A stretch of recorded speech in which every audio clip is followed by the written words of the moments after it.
Olá, seja bem-vindo ao Nasce Uma Ideia. Mais uma vez, o Metrópolis marca a presença no maior evento de brainstorming da América Latina. É isso mesmo, direto aqui da Gramado Summit, aqui no Rio Grande do Sul.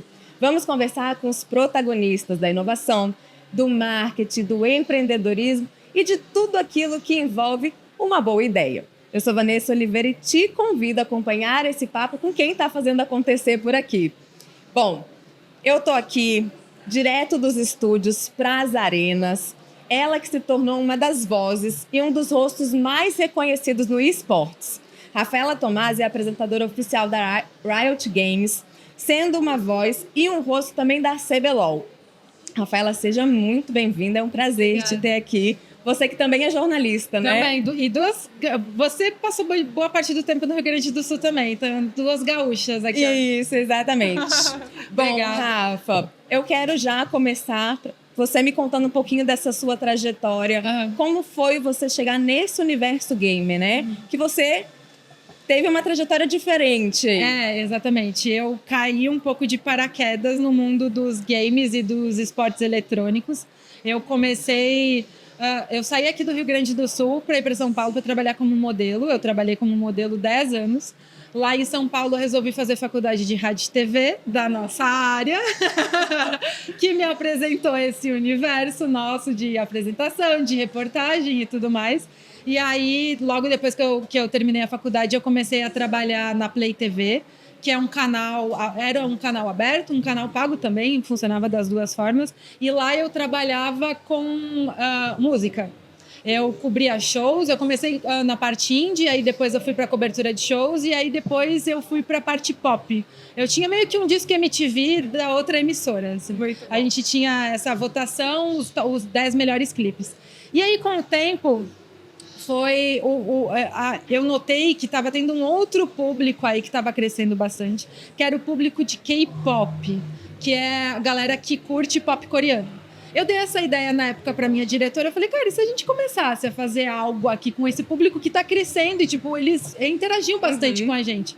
Aí pronto, o negócio estourou. Toda semana a gente entrava nos trending topics do Twitter com as pessoas pedindo videoclipes. E aí, toda vez que vinha alguma banda da Coreia do Sul para o Brasil, eles convidavam a gente, algumas bandas chegaram a pagar para a gente estar com eles na turnê latino-americana e fazer a cobertura desses shows. Isso em que ano? Cara, isso foi, deixa eu pensar, 2006, calma. 2010 eu entrei, 2015, 2016, mais ou menos.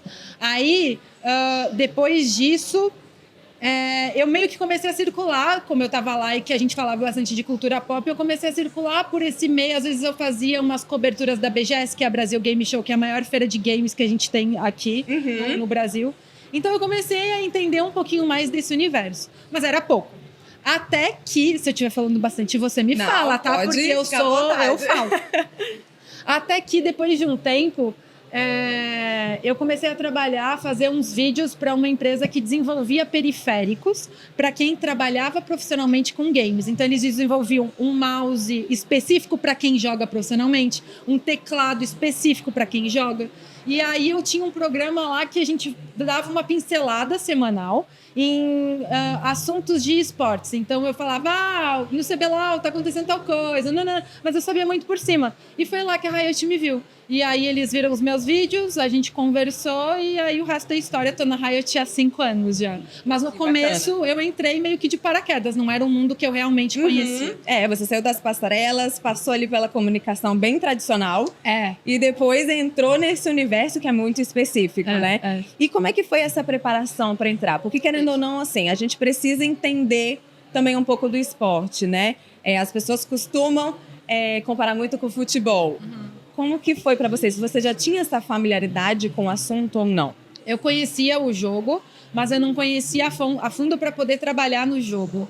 E quando a gente fala de comunidade, também não tem como inserir uma pessoa que vai ser um dos rostos principais de uma comunidade tão grande sem ter familiaridade com o negócio. Né? O que, na época, quando eles me contrataram, o que eles falaram é que eles gostariam que eu ajudasse a criar ídolos. Então, meu papel lá era descobrir histórias, criar matérias, descobrir esse por trás da vida do jogador. Que a gente só vê na tela o jogo, né? Descobrir um pouco mais da vida dele para criar essa conexão com o público e, com isso, ajudar a criar esses ídolos para o cenário. Então, no começo, nos primeiros 4 meses, eles me contrataram para jogar. Eu passava, 8 horas por dia jogando e aprendendo sobre o jogo. Era o máximo, imagina, 8 horas. E aí, depois disso, com o passar do tempo, isso foi final de 2019. Aí, com o passar do tempo, aos poucos, eles foram me colocando na transmissão. Então, nesses primeiros 4 meses, além de eu jogar, eu passava muito tempo com os jogadores também, para a gente criar um pouco mais de intimidade, né? E começar a descobrir essas histórias. Aí, com o tempo, eu fui para reportagem. Aí, depois da reportagem, eles começaram a me colocar no ao vivo para fazer entrevistas. E aí, depois, o que não era esperado, eles me contrataram para ser a repórter, eles me contrataram também para ser apresentadora e para ser o rosto da LTA Sul. Hoje em dia, o CBLOL ele mudou de nome. Esse ano teve uma reformulação muito grande na liga. E aí, a gente passou a não se chamar mais CBLOL, mas LTA Sul. Houve uma grande revolução lá. E que, inclusive, assim, a CBLOL, né, é um grande fenômeno, né? Eu ia até te perguntar sobre isso, assim, como que é essa preparação? Como é que você faz para cobrir as grandes finais, grandes eventos? Como é que é essa sua preparação para esses eventos? Porque é de grande porte, né? A gente tem bastante ensaio, geralmente... todos os finais de semana, as transmissões acontecem no mesmo lugar, na nossa arena. A Riot, além dos estúdios de gravação, a gente tem uma arena que o público vai, aonde os jogadores estão, e a nossa transmissão sempre acontece no mesmo lugar, lá em São Paulo. As finais do campeonato, a grande final, geralmente anual, a gente faz... Esse ano vai mudar um pouco, enfim, mas geralmente a gente viaja para algum lugar e essas finais acontecem em algum outro lugar. Já teve final no ginásio do Ibirapuera com 10 mil pessoas, eu lá no meio. A última final que a gente teve foi em BH, a de 2024, que foram quase 15 mil pessoas com a gente e eu lá no meio. Então a gente chega geralmente uma semana antes. Para essas finais, sim, a gente tem mais preparação, porque para o final de semana eu sei o tom do que vai ser conversado. Eu não tenho um roteiro, eu tenho basicamente um script do tipo: a Rafa vai abrir, ela vai passar para o narrador, aí depois vai acontecer o jogo, aí depois vai rolar uma entrevista. No meio, a gente tem bastante improviso nessas 6 horas de transmissão. Mas numa final, as coisas precisam ser melhor ensaiadas. A gente está falando de algo de grande porte, né? Então a gente geralmente chega uma semana antes.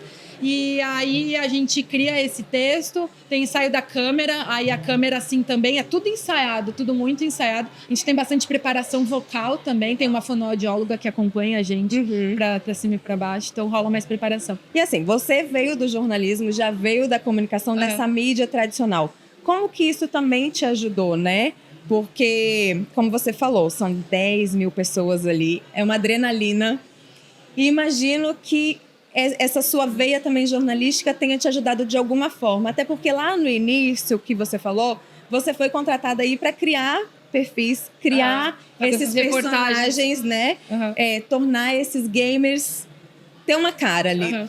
Inclusive, tem alguns que eu acho que foi até você que identificou. Acho que tem o Jojo, que ele é mais ranzinza, que você, né, comenta, assim. Então, queria que você falasse... Assim, o Jojo é o ranzinza do cenário. Isso, e que foi você que trouxe isso, né? Que você identificou, observou e trouxe essa criação do personagem ali. Falou, bom, acho que a gente pode ir nesse rumo. Como é que foi essa construção? Como é que é essa veia jornalística ali dentro de tudo isso? Eu acho que a nossa veia jornalística parte muito da nossa curiosidade, né? De você realmente tentar se aproximar um pouco mais daqueles jogadores, tentar descobrir, ficar muito de olho no que eles postam nas redes sociais, ficar muito de olho na equipe por trás também, onde eu consigo descobrir coisas. E obviamente não estou sozinha, né? Você sabe disso. Sim. Tem os produtores, tem todo mundo da Riot e as ideias vão pipocando, assim. Muitas vezes as ideias não são minhas, as pessoas trazem tudo e a gente cria junto, né? Legal.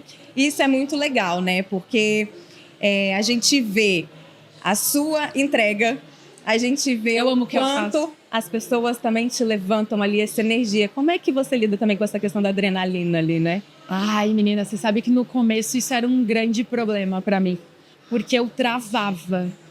Era uma adrenalina, porque eles sempre falavam assim do Rafa, aproveita, cara, pensa que você tá Se joga. uma grande montanha-russa e aproveita isso aqui. Eu ficava, eu não consigo.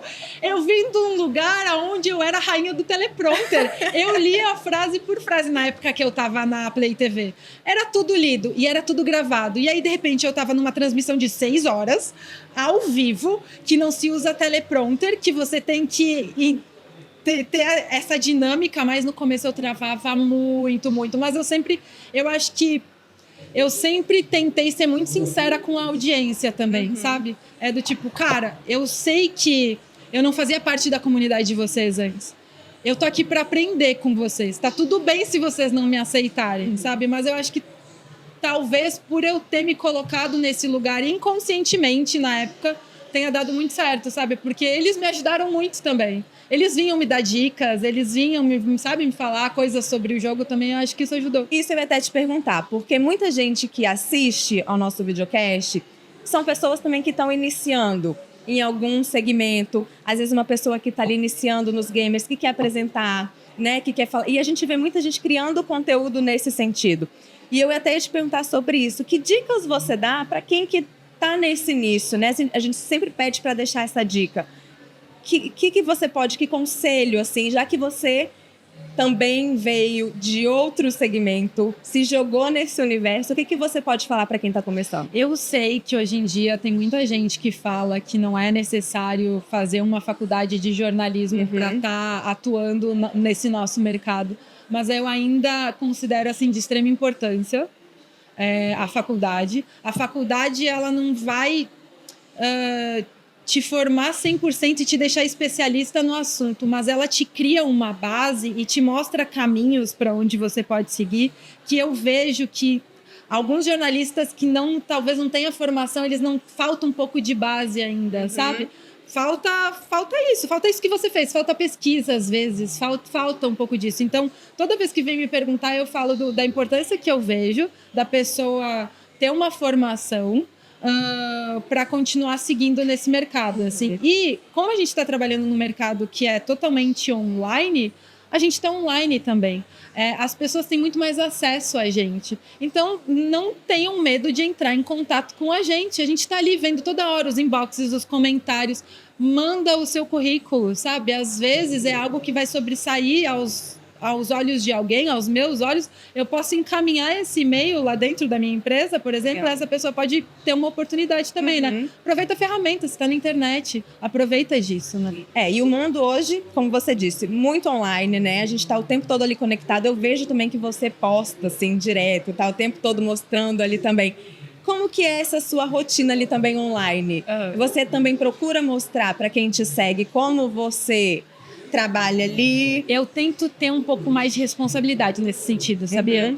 Porque me incomoda muito as pessoas postarem por postar. Então, se é um dia que eu não tenho muita coisa para mostrar, que eu sei que eu vou passar o dia inteiro no computador lá, por que eu vou encher mais a internet de um conteúdo que não vai transformar ninguém, sabe? Então, eu não tenho muito eu posto quando eu acho que eu vou, de alguma forma, mostrar alguma coisa diferente para as pessoas, assim. E isso muito legal. Eu me sinto sendo mais responsável nesse sentido. Eu não sou aquela pessoa que posta 3 vezes por semana porque precisa para engajar. Eu não tô ligada nisso. Eu quero conversar com as pessoas e que elas sintam que comigo elas têm essa abertura, sabe?